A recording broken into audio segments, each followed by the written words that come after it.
అన్నదమ్ముల అద్భుత ప్రయాణం. మోక్షిత్, వేదాంశ్ ఇద్దరు అన్నదమ్ములు. వాళ్ళు ఎప్పుడూ కలిసి ఆడుకుంటారు.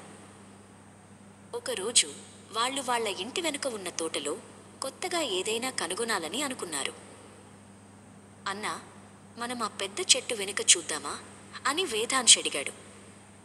మోక్షిత్ నవ్వి, మంచి ఆలోచన తమ్ముడు, పద వెళ్దాం అన్నాడు.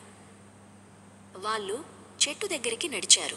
అక్కడ ఒక చిన్న మెరిసే రాయి కనిపించింది. వావ్, ఇది ఎంత అందంగా ఉంది అని మోక్షిత్ అన్నాడు. వేదాంశ్ దాన్ని ముట్టుకోవడానికి చేచాచాడు. అది చాలా నునుపుగా ఉంది.